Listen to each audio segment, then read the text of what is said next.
47-year-old archaeologist Arthur McConnor is now missing for more than 2 weeks. Hi there, my name is Patrick. I'm a programmer at Cyberwave. We're at a studio located in Germany. Right now we're working on Hourglass, which is like first-person atmospheric puzzle game. You can compare it to Portal or Talos Principle or The Witness, maybe. At least we hope it's getting in this direction. Some people mention Talos Principle because at the end of the game there's a pretty similar mechanic. Fact is that I never played Talos, neither did Ben when we started working on the project. But the inspiration came from nothing for the gameplay idea. I think so because the basic idea came from Ben during our studies. We worked together in a few projects. We make like Pokemon in Unreal Engine in our third semester, which got covered by some German newspapers.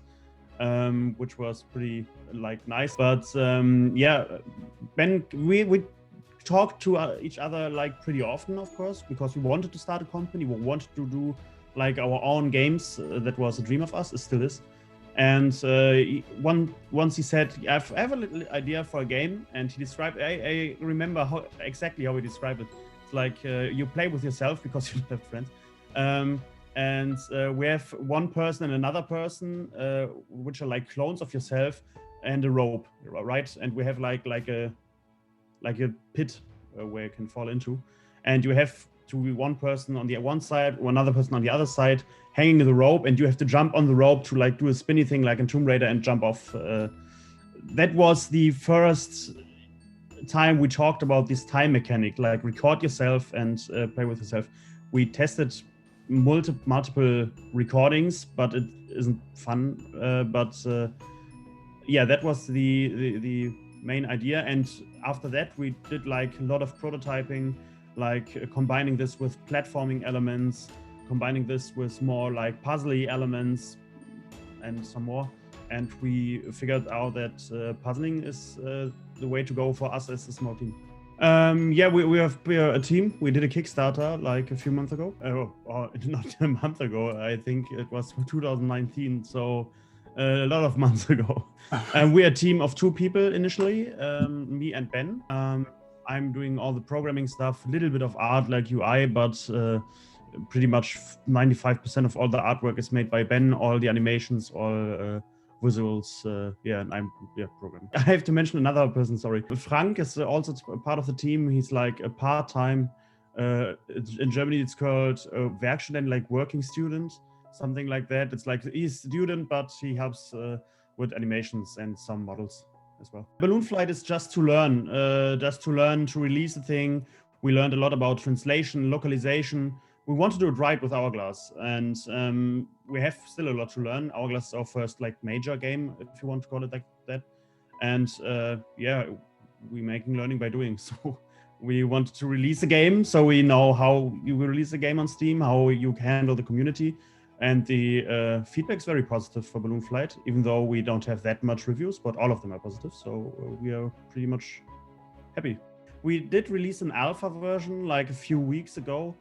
And I think the biggest smile on my face always is when you see people playing your game, like on stream or in videos. And when they do something like in a level and you designed it that way, and they're doing exactly what you wanted them to do, which we want to assure by testing. We have like over 100 testers already, which are played Hourglass, and we learn a lot from that.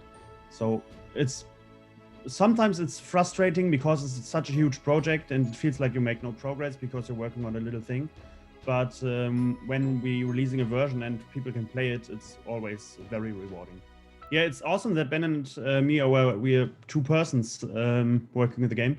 So we are designing puzzles for each other, so we can test it, and it's always fun to have like a puzzle night, and we are just building puzzle for ourselves the whole week, and then like get each other to the puzzles.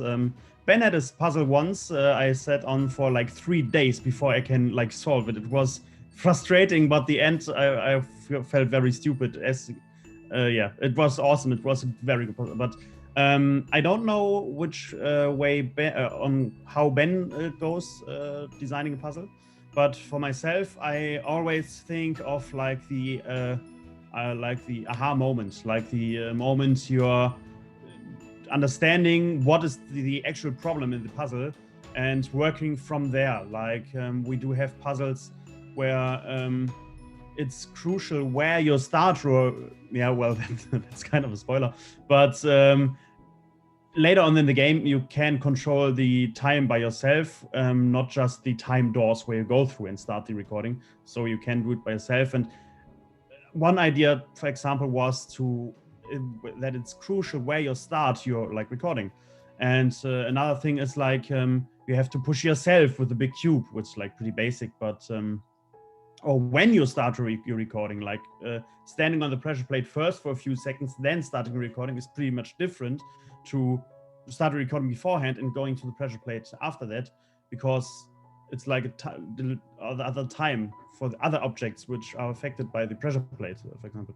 So I'm going for the aha moment, like the revelation, not, you can't call it like that. I don't know, sorry, my English is not that perfect. Yeah, we're aiming to not make like complex puzzles and just throwing like huge amount of objects to the player, because that's not fun. We believe that we always want to make as little objects as possible in a puzzle, which doesn't mean it can't be complex, but then it's like more stages. But we don't want to have the puzzle be difficult because it's overwhelmingly too much assets, much elements, but rather to really think about less elements and like a cooler puzzle. I remember sitting on my mom's desk as a kid and playing Age of Empires. So yeah, a very long time. Yeah, I grew up with games. I love games. I even do it for a living. I did it for a living during university. Like I'm a streamer and YouTuber, and we can cut costs with our company because I'm earning money through Steam, so we can develop longer on Hourglass. Pretty much, I like playing 7 hours a week is kind of my job. A day, not a week, a day. 7 hours a day. Yeah. A 7-hour week, that sounds ideal, doesn't it? That's not much a day. It's 7 hours a day. Yeah. Ben, we really like mysterious plots.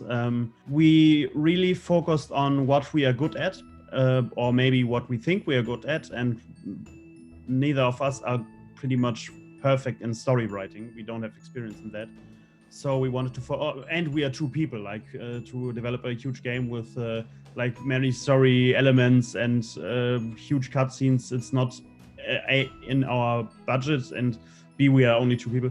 So we wanted to rather have a plot than a story, if that makes sense.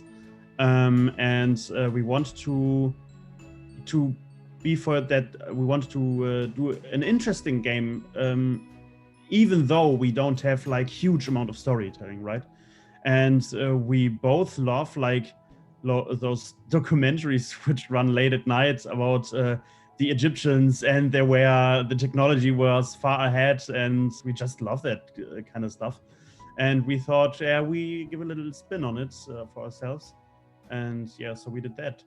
Well, there is a story you can, but we don't tell it like in huge cut scenes or something like that. There are many hints throughout the world, and we even have like story points, I would say, like that. So you are like experiencing this. There is a story behind the old Egyptians and why they are not here and where they are and where your father is you're looking for. But we focused mainly on our gameplay, like on our puzzles. So they are the core of our game, and yeah, we're concentrating pretty much on that. But yeah, also on a nice visual, we think, and on a nice interesting environment you want to like explore. But our main focus is the puzzles. We want to try to release in October, of course. We had a little Kickstarter update for our backers recently, in which we posted that we have implemented all puzzles, which we have. I think we are doing pretty good progress. We just released the alpha a few weeks ago, as I said, and we got very much positive feedback, and very many people said that the game feels like very final, which is nice to hear, because we really polished the alpha, like to be not the final game, but goes in the right direction. Right? Yeah, we really want to port on other consoles and platforms, but yeah, to be honest, we don't have the funds to do so. We are able to develop for PC, which we promised in our Kickstarter, and we are aiming to do just that, releasing on Windows. And maybe if Hourglass is a success, we don't have to close our company, and we can work on maybe ports. We really like the Nintendo Switch as a console. Not to promise that we were going to release on that, but we want to if we can. But it depends pretty much on the success in Hourglass on Windows, right? Yeah, if we were working on like Switch and Xbox right now all together, we can't finish the game because we don't have like that much time to do everything.